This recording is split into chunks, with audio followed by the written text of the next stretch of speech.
बाबा साहब अंबेडकर के एक बार संघर्ष को देख लेना कि कैसे एक क्लास की दरी के से पीछे बैठने वाला व्यक्ति इस देश का संविधान निर्माता बना, जिसको आज वर्ल्ड में सिंबल ऑफ नॉलेज के नाम से जानते हैं। तो बाबा साहब अंबेडकर के संविधान की वजह से जो सबसे अंतिम पंक्ति में बैठा हुआ व्यक्ति था, गरीबों के, दलितों के, शोषितों के बच्चे थे, आज वो बाबा साहब अंबेडकर के संविधान की वजह से पढ़ लिख कर आगे बढ़ने लगे कि हमारे बच्चों में, हमारे युवाओं में, हमारे लोगों में काबिलियत की कमी नहीं है, काबिलियत बहुत है।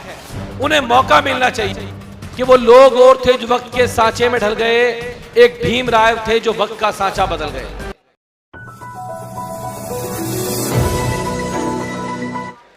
करुणा के सागर तथागत गौतम बुद्ध, नारी के मुक्तिदाता, संविधान के निर्माता, परम पूजनीय बोधिसत्व बाबा साहब अंबेडकर के चरणों में कोटि कोटि नमन करते हुए आज जो कार्यक्रम यहाँ इस जीटीबी हॉस्पिटल के इस प्रांगण में हो रहा है, all India SC ST OBC minority doctor and employ association द्वारा और समता सैनिक दल द्वारा जो मेधावी छात्र और छात्राओं को पुरस्कार वितरण और कैरियर काउंसलिंग का शिविर दिया जा रहा है।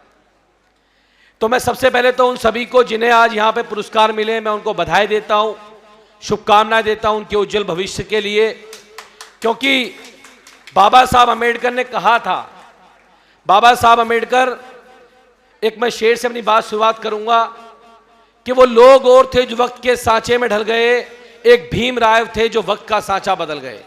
बाबा साहब अंबेडकर ने इस वक्त का सांचा बदल दिया, और जब बाबा साहब अंबेडकर ने इस वक्त का सांचा बदला तो बाबा साहब अंबेडकर के संविधान की वजह से जो सबसे अंतिम पंक्ति में बैठा हुआ व्यक्ति था, गरीबों के, दलितों के, शोषितों के बच्चे थे, आज वो बाबा साहब अंबेडकर के संविधान की वजह से पढ़ लिख कर आगे बढ़ने लगे, आगे आने लगे। और हम हमेशा कहते हैं कि हमारे बच्चों में, हमारे युवाओं में, हमारे लोगों में काबिलियत की कमी नहीं है, काबिलियत बहुत है।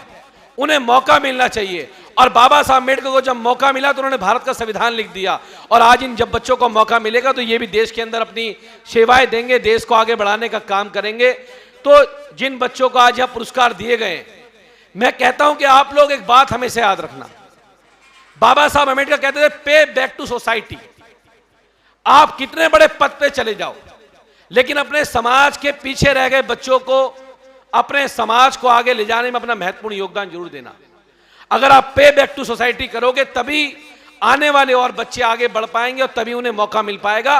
तो आप IAS बनो, PCS बनो, डॉक्टर बनो, इंजीनियर बनो, लेकिन पे बैक टू सोसाइटी की जो परिभाषा बाबा साहब अम्बेडकर ने हमें दी है, अपनी सोसाइटी को आगे बढ़ाने के लिए अपना योगदान जरूर देना। इसकी शुरुआत साहब कांशीराम ने की थी। मेरी आप लोगों से रिक्वेस्ट है, और देखो अलग अलग जगह से, अलग अलग जगह से निकलकर बच्चे आज यहां पर आए, उन्हें अवार्ड मिल रहे हैं, और जब हम अपने लोगों को अवार्ड देते हैं तो कहीं ना कहीं सम्मान हमारा भी बढ़ता है, सम्मान जिनके बच्चों को मिल रहा है उनका भी बढ़ता है, और उस समाज का भी मिलता है जिसको हमेशा ऐसी नज़र से देखते थे कि शायद इनमें पढ़ाई लिखाई का टैलेंट नहीं है। लेकिन आज मैं देखता हूं, बड़े बड़े मंचों पर जाता हूं कि 100 आउट ऑफ 100 हमारे बच्चे एक एक सब्जेक्ट में नंबर लेके आते हैं। आज JEE का मेन एग्जाम के लेकर के हमारे बच्चे जाते हैं, UPSC का एग्जाम के लेकर के हमारे बच्चे जाते हैं। तो टैलेंट तो बहुत सारा है उनके अंदर। तो जरूरत है जितने भी हम लोग सक्षम हैं, चाहे हम विधायक हैं, हम सांसद हैं, हम डॉक्टर हैं, हम इंजीनियर हैं, अगर आपको लगे कि कोई भी आपके समाज का बच्चा जो पैसे की वजह से उसकी शिक्षा छूट रही है, तो उसकी शिक्षा को आगे बढ़ाने में अपना योगदान जरूर देना। निश्चित रूप से सबसे बड़ी सेवा आपकी ये होगी, और बाबा साहब के विचारों पे चलने का इससे बड़ा सिद्धांत नहीं हो सकता कि आप अपने समाज के बच्चे को आगे बढ़ाने में योगदान दें। तो अपना योगदान और दीजिएगा। और हम विभिन्न क्षेत्रों से आने वाले लोग हैं। मेरे पिताजी एक सफाई कर्मचारी हैं, और दिल्ली के अंदर मैं 2020 में विधायक बना था, 2017 में मैं काउंसलर बना था। लेकिन जरूरी नहीं है कि अगर आपके पिताजी सफाई कर्मचारी हैं या आपके पिताजी कोई 4th क्लास के वर्कर हैं तो आप डॉक्टर, इंजीनियर, IAS IPS नहीं बन सकते हो। आप भी बन सकते हो। आपको अपनी मेहनत को दिखाना होगा, अपने जज्बे को दिखाना होगा।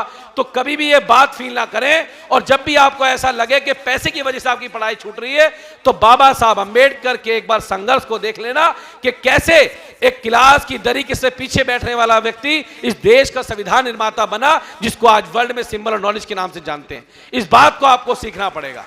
अगर आप इस बात को सीख जाओगे, मैं सब माता पिताओं से कहता हूं, पेरेंट्स से कहता हूं कि आप भी अपने बच्चों को सिखाना, आप उनको बाबा साहब के बारे में जरूर बताना कि बाबा साहब अंबेडकर के पास पैसे नहीं थे, उनके पिताजी के पास पैसे नहीं थे, लेकिन उनमें कुछ करने की क्षमता थी, उनमें कुछ दिखाने की क्षमता थी।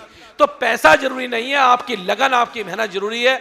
और मैं सभी बच्चों को पुनः एक बार शुभकामना देता हूं, बधाई देता हूं। यह कार्यक्रम जीटीबी के प्रांगण में हो रहा है। मैं जीटीबी हॉस्पिटल का चेयरमैन हूं, उसके नाते भी मैं आप लोगों को बधाई देता हूं, शुभकामनाएं देता हूं। वक्ता बहुत सारे हैं, सबको अपनी बातें रखनी है और बहुत बुद्धिजीवी लोग यहां पर आए हुए हैं। मेरी आप लोगों से रिक्वेस्ट है कि आप उनकी बातों को जरूर सुने। जय भीम, जय संविधान, जय जय जय जय जय भीम, जय जय जय जय जय भीम। धन्यवाद। जय भीम, जय भारत।